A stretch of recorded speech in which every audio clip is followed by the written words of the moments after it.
Hello दोस्तों, welcome to PW only IAS. Date है आज की 6 अप्रैल 2023 एंड आप सभी का स्वागत है आज के प्रीलिम बूस्टर न्यूज़ डिस्कशन के अंदर।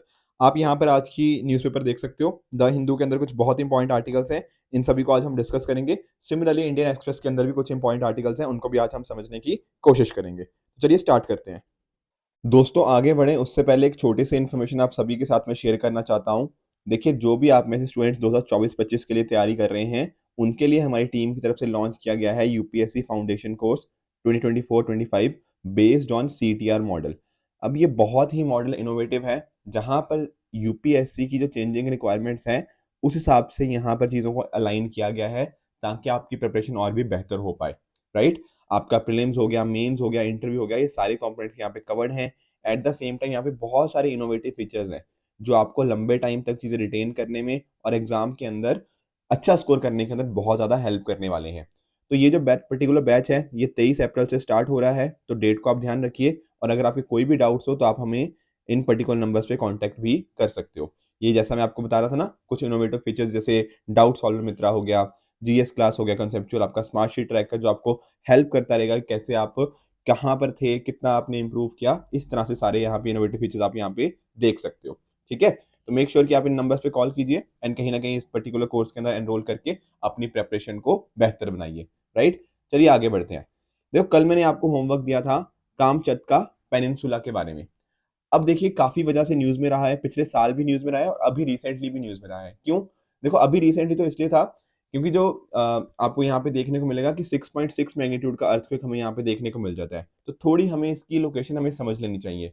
देखो, यहाँ पर बात कर रहा हूँ मैं कामचाटका पेनिनसुला की, तो किस में आता है सर? ये आता है रशियन कंट्री के अंदर। ठीक है, तो कंट्री कौन सी है? रशिया। लोकेशन हमने समझ ली, रशिया का जो ईस्ट कोस्ट है वहां पर हमें ये देखने को मिल जाएगा। ठीक है, इसके एक साइड एज इन आपके राइट साइड में आपको ईस्ट साइड के अंदर आपको बेरिंग सी देखने को मिल जाएगा। और जब मैं बात करता हूँ सी ऑफ ऑक्सटोप की, ये आपको वेस्ट साइड में आपको देखने को मिल जाएगा। तो लोकेशन आपको बहुत ध्यान से पता होनी चाहिए। हम बात कर रहे हैं पैसिफिक ओशन की। कोरल आइलैंड्स हम पहले ही समझ चुके हैं, साखालिन के बारे में भी हमने देखा था, और बाकी सारे जो लोकेशन हमें देखनी है ये भी हमने समझ चुके हैं। तो आप नोटिस कर रहे हो पिछले कुछ महीनों से जो हम कहीं ना कहीं ये प्लेसेस इन न्यूज हो गया या कुछ इंपॉर्टेंट होमवर्क वगैरह मैं आपको देता हूँ, वो कितना आपको फायदेमंद आपको देखने को मिल रहा होगा, क्योंकि ये पर्टिकुलर टॉपिक्स हमने कवर कर लिया है। राइट, ये पर्टिकुलर रीजन में आपको टोटल 68 एक्टिव वॉल्केनोस देखने को मिल जाएंगे। अब एक्टिव वॉल्केनोस क्या होते हैं ये भी हमने कल पढ़ा था। ठीक है, तो हर पर्टिकुलर चीज रिलेटेड रहती है। स्ट्रेटो वॉल्केनो के बारे में भी हमने कल समझा था, तो यहाँ पर आपको ये वॉल्केनोस भी देखने को मिल जाएंगे। तो ये जो पर्टिकुलर वॉल्केनो है ना, ठीक है, इसकी प्रोनाउंसिएशन काफी डिफिकल्ट है, तो ये पर्टिकुलर वॉल्केनो हमें यहाँ पे देखने को मिल जाएगा। यूरेशिया का ये हाईएस्ट एक्टिव वॉल्केनो है और नॉर्दर्न हेमिस्फीयर का ये लार्जेस्ट एक्टिव वॉल्केनो हमें देखने को मिल जाएगा। ठीक है, तो ध्यान रखिएगा, कामचाट का यूनेस्को वर्ल्ड हेरिटेज साइट का ये पार्ट है। ठीक है, तो ये कुछ इंपॉर्टेंट फैक्ट्स थे जो हमें पता होने चाहिए थे। क्लाइमेट की अगर बात करें तो ऑब्वियसली देखो, ये कहाँ पर लाई करता है, ये हमें फार ईस्ट ऑफ रशिया में देखने को मिल जाएगा और काफी नदर्न हेमिस्फीयर में हमें ऊपर वाली साइड देखने को मिलेगा। तो डेफिनेटली यहाँ पे जो वेदर है काफी कोल्ड है। ठीक है, स्नोई विंटर्स देखने को मिल जाएंगे। और यहाँ पर हमें कौन सी वेजिटेशन देखने को मिलती है? टुंड्रा। ठीक है, तो ध्यान रखना है टुंड्रा के बारे में, जहां पर मॉसिस लाइकन्स ये हमें देखने को मिल जाते हैं। ठीक है जी, ब्राउन बियर्स भी यहाँ पर अच्छे खासे हमें देखने को मिलते हैं। तो ये कुछ इंपॉर्टेंट फैक्ट्स थे। यहाँ पर जो ज्यादातर लोग हैं वो रशियन है। ठीक है, इंडिजिनस कोरियाक हो गया, चुकची हो गया, काम चडाल हो गया, ये सारी चीजें आपको अच्छे से पता होनी चाहिए। राइट, तो आई होप इसका पिछले एक साल में भी बार बार देखो न्यूज में आया था ये पर्टिकुलर पेनिनसुला, और अभी वापस से न्यूज में आया है, तो डेफिनेटली हमारे एग्जाम के पर्सपेक्टिव से ये चीज इंपॉर्टेंट हो जाती है। अब कल के लिए हमारा होमवर्क क्या रहेगा? नथुला के बारे में। अभी देखो न्यूज में इसलिए है क्योंकि एक अवलांच यहाँ पे स्टक किया है। ठीक है, तो आप मुझे इसकी लोकेशन बताओगे कहाँ पर हमें देखने को मिलता है, कुछ इंपॉर्टेंट फैक्ट्स इसके रिगार्डिंग। तो कल हम इसको अच्छे से और भी डिटेल में समझ लेंगे। ठीक है, इसी तरह से पहला होमवर्क तो ये हो गया। साथ में ही आपको कल इन्वायरमेंट का डे है, तो इन्वायरमेंट के ऊपर हम इन्वायरमेंट का डे एज इन जो हम हर वीक में एक एक क्वेश्चन देखते हैं ना, तो कल इन्वायरमेंट का क्वेश्चन आएगा। तो माइक्रो बीट्स के रिगार्डिंग मैंने आपको क्वेश्चन दिया है, तो इसका आंसर आप मुझे कमेंट सेक्शन में बताओगे कौन सा ठीक है कौन सा गलत है। राइट, चलते हैं अगले टॉपिक की तरफ, that is NATO, North Atlantic Treaty Organization. बहुत इंपॉर्टेंट हो जाता है। देखो, पिछले एक साल में जैसे जैसे हमने देखा ना रशिया यूक्रेन का क्राइसिस हमें देखने को मिला है, उसके बाद से नेटो बार बार न्यूज में आ रहा है। और अब नेटो का एक्सपेंशन भी हमें देखने को मिल जा रहा है। जैसे फॉर एग्जांपल आप नोटिस करो, फिनलैंड को इंडक्ट कर लिया गया नेटो के अंदर। ठीक है, तो ध्यान रखिए कि नई कंट्री, सबसे नई कंट्री जो नेटो के अंदर आई है वो कौन सी है, दैट इज फिनलैंड। अब ये जो नेटो की हम बात कर रहे हैं, इसको नॉर्थ अटलांटिक अलायंस के नाम से भी जाना जाता है। यहाँ पर हमें टोटल 31 कंट्रीज देखने को मिल जाएंगी। कैसे स्टैब्लिश हुई थी, Washington treaty of April 1949, right. इसको आप नॉर्थ अटलांटिक ट्रीटी भी बोल सकते हो। तो यहाँ पर यूएस हो गया, कनाडा हो गया, इस तरह से आपको डिफरेंट डिफरेंट कंट्रीज देखने को मिल जाएंगी। कंट्रीज कौन सी है मैं आपको बता देता हूँ। देखो ये पूरी लिस्ट है यहाँ पर 31 कंट्रीज की।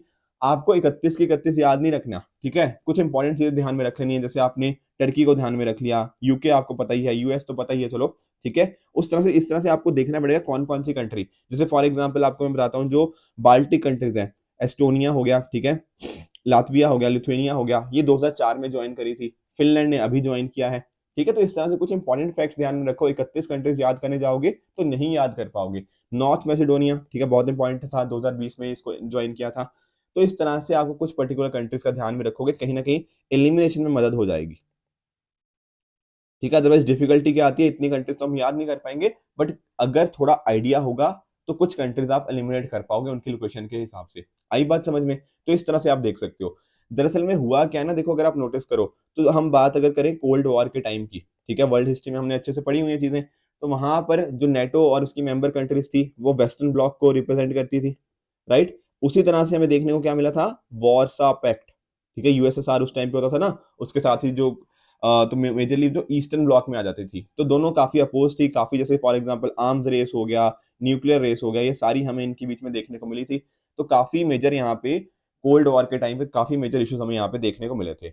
जो नेटो के हेडक्वार्टर्स हैं हमें ब्रसल्स बेल्जियम के अंदर देखने को मिल जाएंगे, राइट। एक इंपॉर्टेंट चीज इनकी है, one for all and all for one. कहने का मीनिंग क्या, कि जितने भी एक तरह से मेंबर्स हैं ना यहाँ पे, वो सभी एक दूसरे की सिक्योरिटी और फ्रीडम के लिए रिस्पॉन्सिबल हैं। जैसे फॉर एग्जांपल यहाँ पर हमें देखने को मिलेगा आर्टिकल 5, यही सबसे इंपॉर्टेंट है। कहने का मीनिंग क्या, ये वाली लाइन, अगर कोई एक भी नेटो मेंबर के ऊपर अटैक होता है, ऐसा माना जाएगा कि सभी के ऊपर अटैक है। कहने का मीनिंग क्या, one for all for one. आई बात समझ में? एक के ऊपर अटैक हुआ, इसका मतलब सारी की सारी नेटो कंट्रीज के ऊपर अटैक हुआ है। तो कहने का मीनिंग क्या, जैसे मान लो कि जर्मनी के ऊपर अटैक हुआ, तो इसका मतलब क्या होगा कि यूएसए भी उसके बचाव के लिए वापस खड़ा होगा। तो इस तरह से नेटो का सबसे इंपॉर्टेंट प्रिंसिपल यही था, आर्टिकल 5, जो कि इतना इंपॉर्टेंट बन जाता था, नेटो को इतना ज्यादा स्ट्रॉन्ग कर देता है। आई बात समझ में? आई होप आप नेटो के बारे में अच्छे से समझ गए होंगे।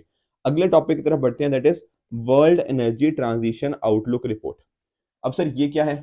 देखो पहली बात तो ये समझो कि जब भी हम बात करते हैं किसी रिपोर्ट की, तो एक इंपॉर्टेंट चीज होती है कि आखिर उसको रिलीज कौन कर रहा है। तो इसको रिलीज करा गया है IRENA के द्वारा। What is this? International renewable energy agency ने इस पर्टिकुलर रिपोर्ट को रिलीज किया है, वर्ल्ड एनर्जी ट्रांजिशन आउटलुक। अब खुद देखो ना, आज के टाइम पर या पिछले टाइम्स के अंदर भी हमने डिपेंडेंस किसके ऊपर थी, फॉसिल फ्यूल्स के ऊपर, फॉसिल बेस्ड जो भी सिस्टम्स होते हैं, ठीक है। तो यहां से हम शिफ्ट किसके ऊपर करना चाहते हैं, रिन्यूएबल एनर्जी के ऊपर। कहने का मीनिंग क्या, आपका ऑयल हो गया, नेचुरल गैस, कोल, यहां से हम शिफ्ट करना चाहते हैं विंड, सोलर या लिथियम आयन बैटरीज के ऊपर। तो एक ट्रांजिशन है ना, तो दरअसल में ट्रांजिशन का मीनिंग यही है, एनर्जी ट्रांजिशन की तरफ हम मूव कर रहे हैं ना, कैसे कैसे कर पा रहे हैं, नहीं कर पा रहे, क्या इश्यूज आ रहे हैं, ये सारी बातें आप जानते हो। हमने देखो पेरिस क्लाइमेट के अंदर कहीं ना कहीं डिस्कस किया हुआ है कि 2 डिग्री से हम कम रखने की कोशिश करेंगे, और थोड़ा एम्बिशियस टारगेट भी हमारा 1.5 डिग्री का, राइट। तो यहाँ पर इस पर्टिकुलर रिपोर्ट ने, दैट इज जो इंटरनेशनल रिन्यूएबल एनर्जी एजेंसी ने रिपोर्ट दी है, उसने बोला है कि हम ऑफ ट्रैक हैं। जो 1.5 डिग्री का कहीं ना कहीं हम सोच रहे हैं ना कि हम उसको अचीव करने की कोशिश करेंगे उसको, तो काफी मुश्किल है। अगर आप नोटिस करो तो आज के टाइम पर 3000 गीगावाट हमारे पास नियरली है, इसको हमें 2030 तक नियरली 10,000 गीगावाट तक लेके जाना पड़ेगा। ये जो हम बात करें ना रिन्यूएबल एनर्जी की, इसका जो डिप्लॉयमेंट है अभी सिर्फ 3000 गीगावाट देखने को मिल रहा है, इसको 10,000 गीगावाट लेके आना पड़ेगा अगले 7 सालों के अंदर, ठीक है। तो कहने का मतलब क्या, हर साल 1000 गीगावाट लेके आओ, तब जाके कुछ हो पाएगा, ठीक है, जो कि बहुत ज्यादा मुश्किल लग रहा है। पब्लिक सेक्टर इंटरवेंशन चाहिए ताकि एक तरह से इन्वेस्टमेंट आ पाए, ठीक है। जो रिच कंट्रीज हैं कहीं ना कहीं उनका रिस्पॉन्सिबिलिटी यहाँ पे काफी ज्यादा बनती है। ग्लोबल इन्वेस्टमेंट ने 2022 के अंदर रिकॉर्ड इन्वेस्टमेंट हुई 1.3 ट्रिलियन, जो कि एक अच्छी चीज है, बट डेफिनेटली आने वाले टाइम्स के अंदर हमें बहुत ज्यादा इसको इंक्रीज करना है, ठीक है। नियरली $5 ट्रिलियन करना है अगर हमें 1.5 डिग्री सेल्सियस का कहीं ना कहीं पाथवे की तरफ चलना है। तो आई होप आप समझ पाए होंगे कि इन्वायरमेंट के अंदर हम मेंस के अंदर भी इसको कोट कर सकते हैं।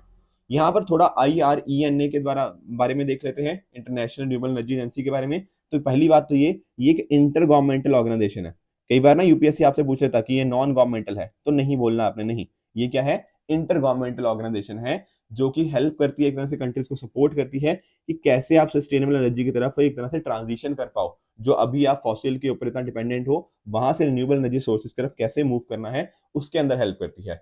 फाउंड कहाँ हुई थी? बॉन, जर्मनी के अंदर 26 जनवरी 2009 को। ठीक है, इंडिया भी तभी इसका मेंबर बन गया था 2009 के अंदर ही। हेडक्वार्टर्स हमें देखने को मिलेंगे अबू धाबी, यूएई के अंदर। ठीक है, तो यहाँ पर अभी करंटली 167 कंट्रीज और साथ साथ यूरोपियन यूनियन इसका मेंबर है, और यूएन ऑब्जर्वर भी ये है। तो आई होप ये भी आप world energy transition outlook report के बारे में समझ गए होंगे। नेक्स्ट हमारा टॉपिक है international conference on human wild life conflict and को एग्जिस्टेंस। देखो, हो क्या रहा है ना, अगर आप नोटिस करो, बहुत जगह पे जो हैबिटेट है ना वो फ्रेगमेंट हो रहा है।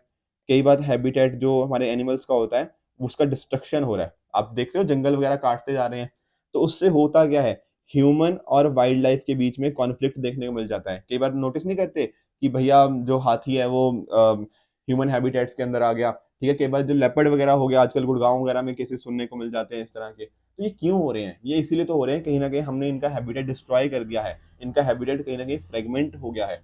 तो इस तरह की चीजों को कैसे हम टैकल कर सकते हैं, जो ह्यूमन वाइल्ड लाइफ कॉन्फ्लिक्ट बढ़ रहे हैं, इनको हम कैसे आपस में मैनेज कर सकते हैं, ये सभी बातें यहाँ पे इसके रिगार्डिंग एक हुई है कॉन्फ्रेंस। कहाँ पर हुई है कॉन्फ्रेंस? यूनाइटेड किंगडम, ऑक्सफोर्ड के अंदर, राइट। तो यहाँ पे हुआ क्या इस कॉन्फ्रेंस के अंतर्गत, कि कैसे ह्यूमन वाइल्ड लाइफ कॉन्फ्लिक्ट को हम टैकल करें, कैसे कोलेबोरेशन लेके आए between various sectors and disciplines, ये यहाँ पे बात करी गई है। देखो, बहुत सारी यहाँ पे हमें अलग अलग ऑर्गेनाइजेशन के रिप्रेजेंटेटिव देखने को मिलेंगे, अलग अलग कंट्रीज, गवर्नमेंट्स। ठीक है, इनके द्वारा यहाँ पे पार्टिसिपेशन हुआ, ताकि हम इसके रिगार्डिंग ना कुछ डिस्कशंस देखें। तो 6 कॉन्टिनेंट से और 70 कंट्री से यहाँ पे हमें अलग अलग रिप्रेजेंटेटिव देखने को मिले थे।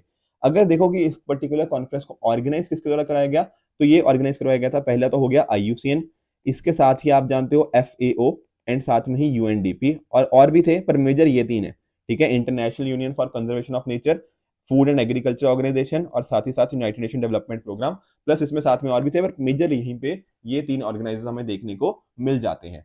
तो क्या क्या काम क्या था? काम यही था, देखो, कि कैसे ह्यूमन वाइल्ड लाइफ कॉन्फ्लिक्ट के जो इश्यूज हैं हम उसको समझें, उसके लिए कैसे हम कोलैबोरेट कर सकते हैं, क्या सॉल्यूशंस लेकर आए जा सकते हैं, ये सारी बातें। ठीक है ना।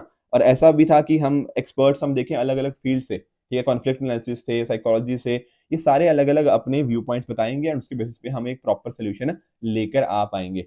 तो आपस में पीयर टू पीयर लर्निंग को इंक्रीज करना, आपस में कोलैबोरेशन को इंक्रीज करना, यही यहाँ पर सारे फोकस थे। और क्योंकि यहाँ पे देखो पार्टिसिपेशन हमारा एनिमल बिहेवियर के लोगों के से है, पीस बिल्डिंग हो गया, इकोनॉमिक्स, एंथ्रोपोलॉजी, हर तरह के लोग यहाँ पे थे ना, तो अलग अलग इंटरडिसिप्लिनरी हमारे यहाँ पे अप्रोचेस देखने को मिली हैं। ठीक है, ताकि एक इसको एक ग्लोबल प्रायोरिटी बनाया जा पाए। हमारी जो सस्टेनेबल डेवलपमेंट गोल्स हैं हमें 2030 तक अचीव करने हैं, वो कैसे अचीव करें, बायोडाइवर्सिटी कंजर्वेशन की तरफ हम जो एफर्ट्स लेके आ रहे हैं उसको कैसे हम कहीं ना कहीं और इंप्रूव कर पाए, ये सारी बातें यहाँ पर करी गई।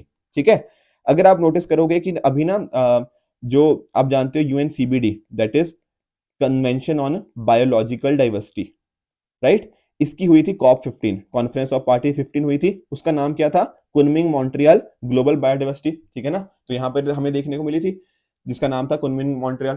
तो इस particular Kunming Montreal global biodiversity framework के अंतर्गत जो टारगेट 4 था, वहां पर भी हमने इसकी बात करी थी। तो कहने का पॉइंट क्या, ह्यूमन वाइल्ड लाइफ कॉन्फ्लिक्ट काफी ज्यादा न्यूज में है, इस वजह से डेफिनेटली हमारे एग्जाम के लिए ये चीज इंपॉर्टेंट बन जाती है। इवन देखो मेंस के अंदर भी ना GS पेपर 3 के अंदर क्वेश्चन पूछा जा सकता है ह्यूमन वाइल्ड लाइफ कॉन्फ्लिक्ट के बारे में, क्योंकि देखो अभी थोड़े टाइम पहले आई थिंक केरला के अंदर कुछ न्यूज देखने को मिली थी, वहां एलिफेंट को एक मार दिया गया था। इस तरह से बार बार ना न्यूज आती रहती है। एंड इवन अगर आप बात करो ना जैसे कोविड-19 पेंडेमिक की, तो ये भी कुछ हद तक ना एक तरह की जूनोटिक डिजीज ही है। ठीक है ना, तो इस जूनोटिक डिजीज जैसे जैसे ह्यूमंस में जो फैल रही हैं उसके पीछे का एक तरह से कारण यही है कि हमने इनके हैबिटेट को डिस्ट्रक्ट कर दिया, उनके हैबिटेट को फ्रेगमेंट कर दिया है, एंड उस वजह से ह्यूमन वाइल्ड लाइफ कॉन्फ्लिक्ट बढ़ते हुए हमें देखने को मिल जाते हैं, राइट।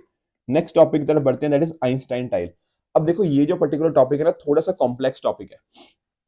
ठीक है, और एक बात मैं आपको छोटी सी चीज बताऊं कि जब भी टॉपिक बहुत ज्यादा कॉम्प्लेक्स होता है ना, तो यूपीएससी उससे ज्यादा डिफिकल्ट क्वेश्चन नहीं पूछती। मैं समझाता हूं कैसे, कि अगर आपने प्रीवियस ईयर क्वेश्चन थोड़े देखे होंगे ना, तो आप इस बात को रियलाइज करे होंगे कि हाँ, जब ऐसे कोई नई डिस्कवरी होती है ना, तो सिर्फ यूपीएससी उसके बहुत ज्यादा डेप्थ में नहीं जाती कि हाँ एग्जैक्टली हुआ क्या इसके अंदर, बस ओवरऑल एक बेसिक आइडिया होना चाहिए जो आपको हेल्प कर जाएगा।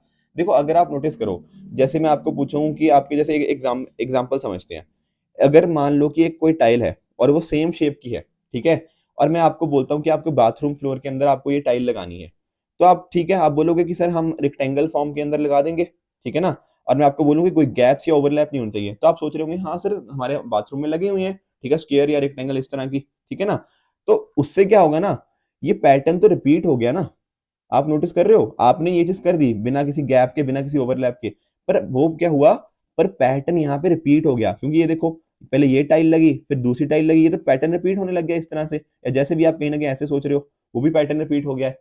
तो यहाँ पर जब हम बात करें आइंस्टाइन टाइल की, यहाँ पर आपका इन्फिनाइट बड़ा बाथरूम है, ठीक है, उसमें एक ही टाइप की आपको टाइल लगा रहे हो आप, ठीक है, एक ही मतलब टाइल लगा रहे हो आप, मतलब टाइल्स को यूज कर रहे हो सिमिलर उसकी, पर वहां पर आप कभी उसको वो पैटर्न जो है ना वो कभी रिपीट नहीं हो रहा।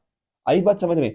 तो इस तरह का ना एक आइंस्टाइन टाइल बोली गई है, कहने का मीनिंग क्या है, यहाँ देखो ये एक तरह के काइट फॉर्मेशन है, जैसे ये देखो, ठीक है, जैसे कोई भी देख लो, ये एक तरह की काइट फॉर्मेशन है।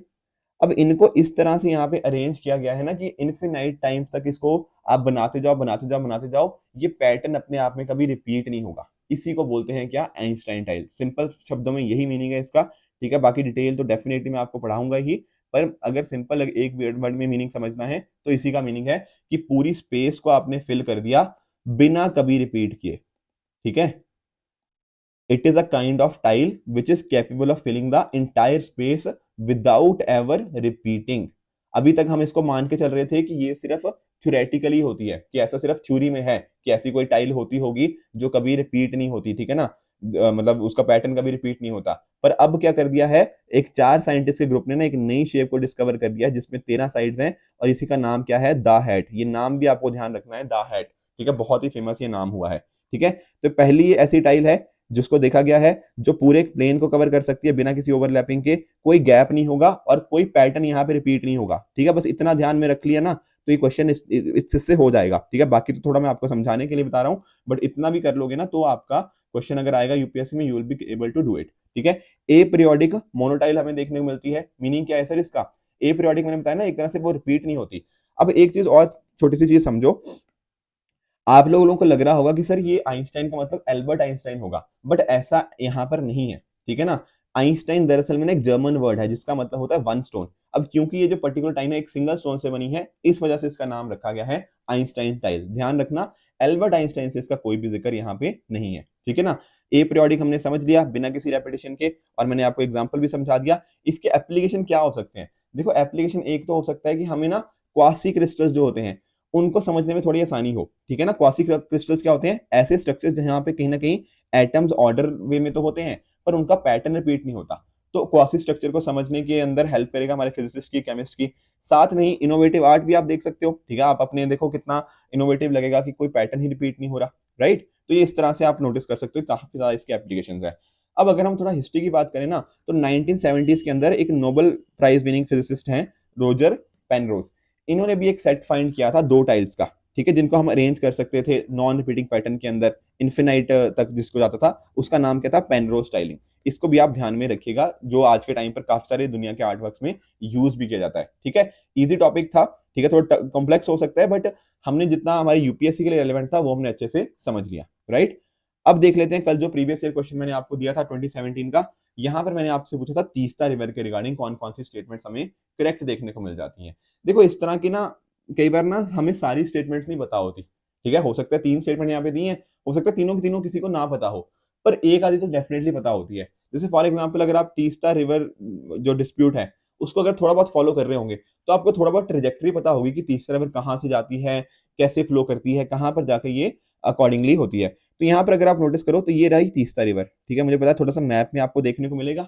तो यहाँ पर देखो एक बात नोटिस करो, यहाँ पर स्टेटमेंट 3 क्या कह रही है, river Teesta flows into Bay of Bengal on the border of India and Bangladesh. कहने का मीनिंग क्या, क्या ये कहने का मीनिंग ये है कि तीस्ता रिवर डायरेक्टली फ्लो करती है बे ऑफ बंगाल के अंदर, इंडिया और बांग्लादेश के बॉर्डर के ऊपर। क्या ऐसा होता है, the answer is a clear no. देखो ये देखो ना, यहाँ पर हुआ क्या है, दरअसल में ये तीस्ता रिवर चल रही थी, ये ब्रह्मपुत्र में जाके आगे मर्ज हो गई है, तो तीस्ता रिवर थोड़ी ना मतलब जाके उसमें फ्लो करती है बे ऑफ बंगाल के अंदर, राइट। तो अगर आपको इतना भी आइडिया होता तो आप स्टेटमेंट 3 को तुरंत मार्क कर देते कि भैया ये तो स्टेटमेंट गलत है। आई बात समझ में? तो तीसरा स्टेटमेंट जैसे ही आप गलत करोगे आपको आपका आंसर मिल गया ऑप्शन नंबर बी 2 ओनली। तो मैं कहने का मेरा पॉइंट था स्टेटमेंट 1 और 2 हो सकता है थोड़ी डिफिकल्ट हो, शायद आपको इसके बारे में उतना आइडिया ना हो, पर स्टेटमेंट 3 के बारे में तो डेफिनेटली आइडिया होगा ही होगा। ठीक है, तीसरा रिवर का फिर भी मैं आपको सोर्स बताता हूँ। देखो तीसरा रिवर का जो सोर्स है ना वो है पहाउनडी ग्लेशियर। ठीक है, PAHUNRI, ये पर्टिकुलर जो ग्लेशियर है ये हमें देखने को मिलता है, ये पर्टिकुलर ग्लेशियर से यहाँ पे इसका सोर्स है। तो ब्रह्मपुत्र का क्या है आप मुझे बताओ नीचे कमेंट्स में। ठीक है, बहुत इजी है कि ब्रह्मपुत्र का क्या सोर्स है, और ध्यान रखना इनका सोर्स सेम नहीं है, ये देख भी सकते हो यहाँ पे। ठीक है, तीसरा रिवर तो यहाँ पे हमें सिक्किम से स्टार्ट होती है देखने को मिलती है ना, ब्रह्मपुत्र तो यहाँ से आ रही है पीछे से। ठीक है ना, तो फर्क है दोनों के सोर्स के अंदर। ठीक है, तो ये हमने समझ लिया। ठीक है ना, और सिक्किम के थ्रू फ्लो करती है ये भी हमने देख लिया। ठीक है, और जो रिवर रंगीत है ना वो एक्चुअल में इसका सिक्किम के अंदर ही ओरिजिनेट होती है और वो तीसरा की ट्रिब्यूटरी है। तो सेकंड स्टेटमेंट यहाँ पे डेफिनेटली ट्रू है, फर्स्ट और थर्ड यहाँ पे गलत थी। पर आपने नोटिस किया कि कैसे एलिमिनेशन टेक्निक को आप यहाँ पे यूज कर सकते हो। तीनों स्टेटमेंट्स का आइडिया नहीं भी होता है कई बार, पर तब भी हम आंसर तक अपने पहुंच सकते हैं, जैसा कि इस केस में हम पहुंच गए। तो आंसर क्या बना, option number B 2 only. Correct है जी। ठीक है, अब मैं 5 क्वेश्चन दे रहा हूं आपको, इन पांचों क्वेश्चंस का आंसर आप मुझे जो कमेंट सेक्शन में बताओगे कौन सा ट्रू है कौन सा फॉल्स है, फिर कल हम इनका आंसर अकॉर्डिंगली डिस्कस कर लेंगे। कल जो मैंने आपको 5 क्वेश्चन दिए थे क्विकली आपको मैं उनका एक बार आंसर बता देता हूं। पहला है डायल अप कनेक्शन के बारे में। तो क्या यहाँ पे जो मैक्सिमम ट्रांसफर स्पीड है वो 256 बताया था मैंने? Answer is no, it was 56 kilobits per second. ठीक है, पता नहीं क्यों काफी सारे लोगों ने इसको ट्रू मार्क कर दिया है, पर ये एक्चुअल में स्टेटमेंट यहाँ पे फॉल्स है। ठीक है, तो ये बात समझ गए। ठीक है, कोप इंडिया एक्सरसाइज, क्या ये इंडिया और फ्रांस के बीच की एक बायलैटरल एक्सरसाइज है? सर ये भी फॉल्स है। सर ये क्यों फॉल्स है? देखो ये बायलैटरल एक्सरसाइज थी किसके बीच में? इंडियन एयरफोर्स और साथ ही साथ जो US एयरफोर्स की। ठीक है, दोनों के बीच में थी। सर कहाँ पे हुई थी? ये है वेस्ट बंगाल में। ठीक है, कलाई कुंडा एयरबेस जो है ना वहां पर। और यहां पर एक बात और नोटिस करना, जो जापान था वो जापान एज एन ऑब्जर्वर यहाँ पे है। राइट। तीसरा स्टेटमेंट कार्बनी रिजर्वायर, ये तो हमने डिस्कस किया कल, नागरहोल और बांदीपुर नेशनल पार्क इनके बीच को सेपरेट करता है, ये बात बिल्कुल ठीक है। तो ये थर्ड स्टेटमेंट हमारा ट्रू हो जाएगा। माउंट किलिमांजारो, देखो ये पर्टिकुलर स्टेटमेंट भी बहुत सारे लोगों ने ट्रू मार्क कर दी है। एक्चुअल में हो क्या रहा है ना, शायद आप थोड़ा जल्दबाजी में स्टेटमेंट पूरा अच्छे से पढ़ नहीं रहे हो। देखो यहाँ पे लिखा गया Asia tallest mountain and world largest free standing mountain. अब यहाँ पर ना देखो अफ्रीका नहीं लिखा, यहाँ एशिया लिखा है, तो ये स्टेटमेंट यहाँ पे गलत है। ये अफ्रीका की टॉलेस्ट माउंटेन है ना कि एशिया की। शायद जल्दबाजी में पढ़ने के चक्कर में ना क्या हुआ है आपने यहाँ पे मिस कर गए हो। ठीक है, तो ध्यान रखना है यहाँ पे एग्जाम में भी कई बार ना जल्दबाजी में ऐसी हम गलतियां कर जाते हैं, तो एग्जाम में ये गलतियां हमें नहीं करनी है। क्लियर है। लास्टली पोसाइडन टॉर्पीडो, क्या ये Russian nuclear powered autonomous torpedo है? सर ये बात बिल्कुल ट्रू है। ठीक है ना, तो ये हमने कल अच्छे से देखा भी था। तो ये हो गए कल के जो पांचों क्वेश्चन जो हमने आपके साथ डिस्कस किए हैं। इसी तरह से इन पर्टिकुलर पांचों क्वेश्चंस का प्लस साथ ही साथ जो एनवायरनमेंट का रिगार्डिंग माइक्रोबीट्स मैंने क्वेश्चन दिया है एंड नाथुला के बारे में भी नीचे आप कमेंट सेक्शन में बताओगे कौन सा आंसर ठीक है कौन सा गलत है। फिर इन सभी पर्टिकुलर टॉपिक्स को हम अकॉर्डिंगली कल डिस्कस कर लेंगे, ताकि आपके अच्छे से रिवीजन भी हो जाए एंड कहीं ना कहीं आप एग्जाम के लिए रेडी भी होते रहो। ठीक है फ्रेंड्स, इसके साथ ही अगर आपको इस लेक्चर की PDF चाहिए तो आप हमारे Telegram channel only as nothing else पे जाके इसकी PDF को एक्सेस कर सकते हो एंड अपनी प्रेपरेशन को और भी बेहतर बना सकते हो। ठीक है, तो friends this it for this video. इसी तरह से आप भी अपने एंड पे हार्ड वर्क करते रहिए। Goodbye and good luck.